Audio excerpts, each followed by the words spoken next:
प्रेम को भी खुद पर गुमान है। प्रेम को भी खुद पर गुमान है, क्योंकि हर दिल में राधा कृष्ण का प्रेम विराजमान है। जय श्री कृष्ण। मैं अंजू आप सबका अपने चैनल पे स्वागत करती हूँ, स्पिरिचुअल सोल लव। उम्मीद करती हूँ कि आप सब बहुत अच्छे होंगे, खुश होंगे, मज़े से होंगे और मेरे साथ इस सोल जर्नी में एंजॉय कर रहे होंगे। शायद मैं आप सबको प्रेम के बारे में सोचने की एक नई दिशा दे दूँ, कुछ अच्छा समझा दूँ। बहुत लकी समझूंगी मैं अपने आप को अगर मैं कुछ भी नया कर पाई तो। जैसे कि हमने कल बात की थी मदर्स लव के बारे में, अपने पहले प्यार के बारे में। बच्चे का पहला प्यार उसकी माँ ही होती है। आगे बढ़ते हैं। अब कुछ लोग कहेंगे कि मदर्स डे भी होता है, हम फादर्स डे भी मनाते हैं, फिर वैलेंटाइंस डे में आप पेरेंट्स को लेके आ गए। तो यहाँ पे मैं आपको बोलना चाहूँगी कि प्यार निस्वार्थ होता है। माँ के प्यार को देखा है आपने? बिल्कुल निस्वार्थ होता है। वो अपनी तरफ से सब कुछ करती है पर बदले में कभी कुछ नहीं चाहती, उसे प्यार कहते हैं। पिता अपने बच्चों के लिए सब कुछ करते हैं पर बदले में कुछ भी नहीं चाहते। चाहते हैं तो सिर्फ ये कि उनकी संतान बहुत अच्छी बने, हमेशा खुश रहे और आगे बढ़ती रहे। ऐसे प्यार को हम कहते हैं निस्वार्थ प्रेम, सोल टू सोल कनेक्शन, जो हम नहीं समझ रहे हैं। प्रेम बहुत पहले से चला आ रहा है। राधा कृष्ण ने प्यार किया, राम सीता ने प्यार किया, मीरा ने प्यार किया। उनके प्यार को देखा है कभी आपने? किसी को प्यार नहीं मिला। बहुत पहले मैंने सुना था कि प्यार का पहला अक्षर ही अधूरा होता है तो प्रेम कैसे पूरा होगा। पर शायद उस लाइन को समझने के लिए कुछ और भी चाहिए था। ये जो प्यार थे इनमें कभी गिव एंड टेक नहीं हुआ, कभी लेना देना नहीं हुआ। मीरा ने नहीं सोचा कि मैं इतना प्रेम करती हूँ कृष्ण जी को तो वो मुझे मिलेंगे या नहीं मिलेंगे। मैंने उस दिन भी कहा था कि प्रेम सिर्फ पाना नहीं जानता, प्रेम खोना भी जानता है। अगर आप वाकई किसी को प्यार करते हैं तो हमेशा उसे विश दीजिए कि वो जहाँ पे भी हो, जैसा भी हो, बहुत खुश रहे, हमेशा खुश रहे। वो प्यार है। आज भी आप देखिए वृंदावन मथुरा में बाहर से लोग आते हैं। क्यों आते हैं, कभी सोचा आपने? क्योंकि वो भूमि श्री कृष्ण की भूमि है। श्री कृष्ण और राधा के प्रेम की भूमि है, जहाँ हर जगह पे प्यार बरसता है। और ऐसी जगह पे जब आप जाएंगे तो आपका मन तो प्रेम से भर ही जाएगा। जो लोग गए हैं उन्होंने अनुभव किया होगा। विदेशों से भी लोग आते हैं हमारे यहाँ और वहाँ की मिट्टी को अपने माथे पे लगाते हैं। वहाँ जाके देखिए इस्कॉन टेम्पल में आप कह नहीं सकते, हमें एक बार डांस करने में वहाँ शर्म आएगी। हम सोचेंगे अरे यार मतलब कैसे करूँ, वो एक हेजिटेशन आ जाएगी। और वहाँ पे जो लोग सच में प्रेम में घूम रहे होते हैं ना, रियली अमेजिंग। वो प्यार है, वो प्यार। कल बसंत पंचमी का पावन त्यौहार है। वैसे तो मतलब सारे फेस्टिवल बहुत अच्छे हैं, पर बसंत पंचमी का फेस्टिवल अपने आप में एक बहुत ही प्यारी ऋतु लेकर आता है। बहुत सारे अबूझ मुहूर्त भी होते हैं उसके अंदर। लोग अपने नए नए काम भी शुरू करते हैं। उसके साथ में एक चीज़ और भी होती है, हस्बैंड वाइफ का लव, जिसकी कि आज हम बात करने वाले हैं। तो हस्बैंड वाइफ के लव में कई बार थोड़ी सी परेशानी आ जाती है, तो मैं आपको कुछ उपाय बताती हूँ उसके। कल आप पूजा कर सकते हैं उसके लिए। आई थिंक आप सबको बहुत खुशी भी होगी इससे, और हो सकता है कि थोड़ी बहुत परेशानी भी सॉल्व हो जाए आपकी। तो कल माँ सरस्वती का लिए दिन है, बसंत पंचमी का पावन दिन है। और वो दिन शायद आप लोगों को नहीं पता कि रति और कामदेव, जो प्रेम के देवी देवता माने जाते हैं, उनकी पूजा भी होती है। जिनकी लव लाइफ में प्रॉब्लम्स चल रहे हैं वो उन्हें मन से याद करें, उनके ऊपर कलर फ्लावर चढ़ाएं और उनसे अपने सुखी वैवाहिक जीवन के लिए प्रार्थना करें। जो भी मिसअंडरस्टैंडिंग चल रही हैं वो ज़रूर ख़त्म हो जाएंगी।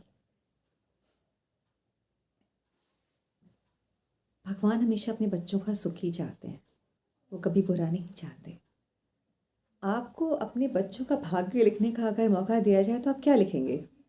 सिर्फ सुख ही सुख लिखेंगे, खुशियाँ ही खुशियाँ लिखेंगे और कहेंगे बेटा जो तकलीफ़ हो मुझे दे दो, है ना? तो एक बात कभी आपने सोची है कि हमारे जो परमपिता परमात्मा हैं, वो हमें ही दुःख क्यों देते हैं?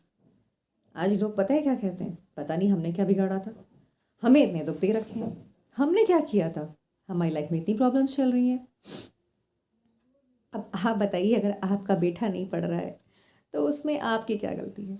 आप भी तो ये कहते हैं ना, मैं तो तुम्हें सब कुछ दिया, ट्यूशन लगवा के दी, अच्छे स्कूल में पढ़ाता हूँ, फीस भरता हूँ, कोचिंग कराता हूँ, फिर भी तुम नहीं पढ़ते।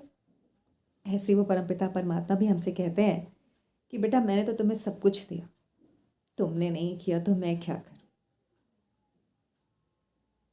बताइए क्या कर सकते हैं?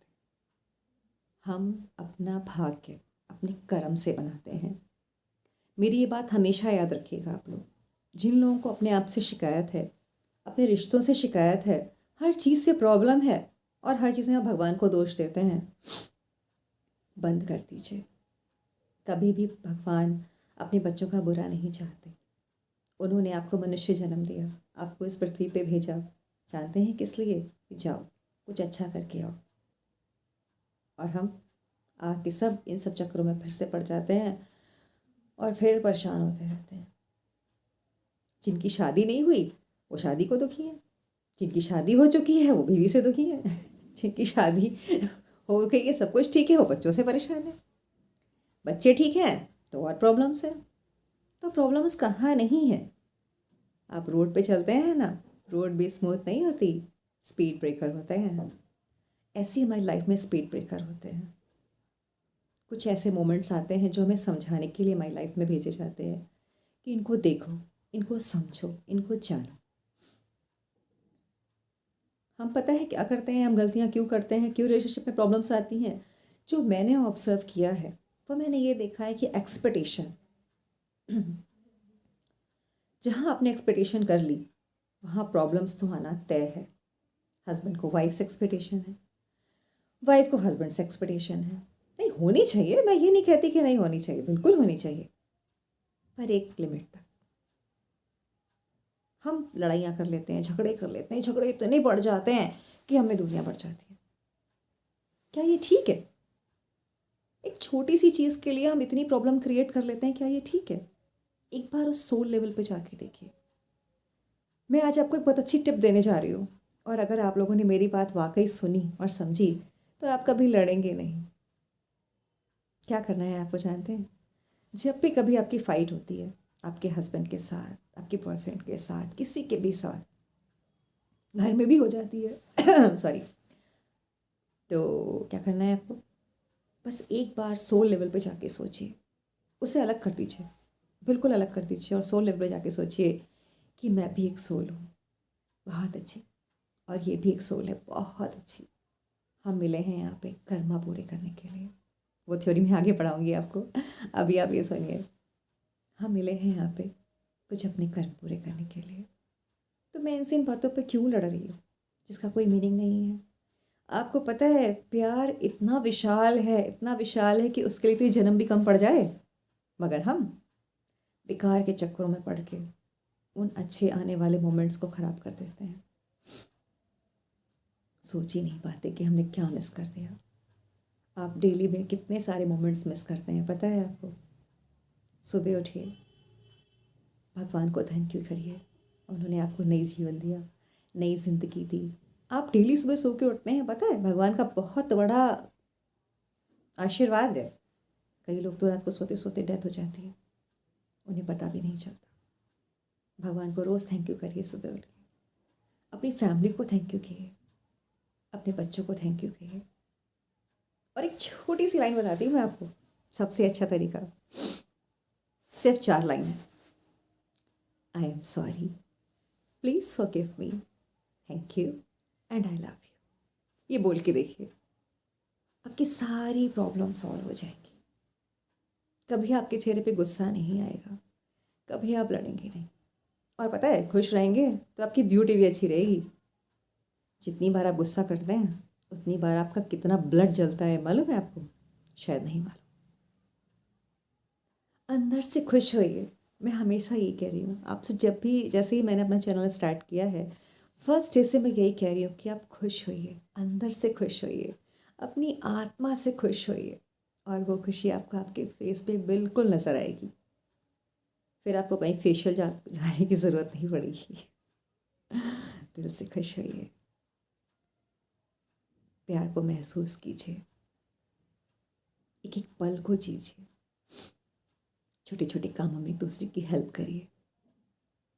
कितना टाइम हो गया आपको अपने हस्बैंड के लिए शर्ट निकाले हुए? जब वो सुबह ऑफिस जाते हैं, पता नहीं कितना टाइम हो गया होगा, आपने निकाल के ही नहीं दी होगी। अरे कर लेंगे खुद, हाँ। नहीं, उसमें भी बहुत सारा प्यार है, थोड़ा टाइम निकालिए। और आपको कितना टाइम हो गया अपनी वाइफ के साथ किचन में हेल्प करते हुए? पता नहीं। सैटरडे संडे वीकेंड में तो कर ही सकते हैं ना, करके देखिए। वैलेंटाइंस डे कोई ये मीनिंग नहीं है कि आप बाहर जाएंगे तब आप डेट पे जाएंगे, प्यार करेंगे। छोटी छोटी चीज़ों में खुश होइए। प्यार की परिभाषा जो हमारे टीवी चैनल से आ गई है ना, दैट इज़ द प्रॉब्लम। आज यंग एज में बच्चे बड़े हो रहे हैं, कॉलेज जा रहे हैं, हमने मूवी देखी, रोमांटिक मूवी, काश ऐसा होता, ऐसा लड़का मिलता, हम गाने गा रहे होते, हम डेट पे जा रहे होते। ये ये सब फिल्म है, रियल जीवन जीजिए, रियल जीवन। आपको पता है आप ये देख देख के ना अपनी रियलिटी को खोए जा रहे हैं। आप जो हैं वो एक्सप्रेस कीजिए, कुछ बनने की कोशिश मत कीजिए। जो फिल्म कैरेक्टर है ना, वो फिल्मी कैरेक्टर है, उनका यहाँ से कोई लेना देना नहीं होता। हाँ, उन्होंने हमें बहुत कुछ सिखाया है, उन्होंने प्यार सिखाया है, प्यार करना सिखाया है, पर वो तरीका और इस तरीके में ज़मीन आसमान का फ़र्क है, ये बात हमेशा याद रखिए। तो प्यार करिए, दिल से करिए, जो है जैसा है उसे वैसे एक्सेप्ट करने की कोशिश करिए, बदलिए मत। और ना किसी के चेहरे से प्यार करिए, ना किसी की खूबसूरती से प्यार करिए, क्योंकि वो सब एक दिन ख़त्म हो जाता है। क्या ख़त्म नहीं होता? सिर्फ सोल, एक बहुत अच्छी सोल।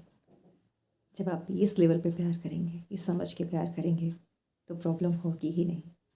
उम्मीद करती हूँ कि अब तक आप लोगों की बहुत सारी प्रॉब्लम्स ख़त्म हो रही होंगी, और जैसे जैसे डेज़ पास आ रहे हैं आप सब बहुत खुश हो रहे हैं और एक्साइटेड हो रहे हैं। और मैं चाहती हूँ कि इस बार आप सब अपना वैलेंटाइंस डे बहुत अच्छे से एंजॉय करें, एक सोल लेवल पे एंजॉय करें। उसके बाद आप वैलेंटाइंस डे मनाएंगे ना, मज़ा ही आ जाएगा बिल्कुल। ठीक है, फिर मिलते रहते हैं, मुझसे बातें करते रहिए, मेरे चैनल को सब्सक्राइब कीजिए, मेरी बातें पसंद आती हैं तो कमेंट भी कीजिए। Thank you.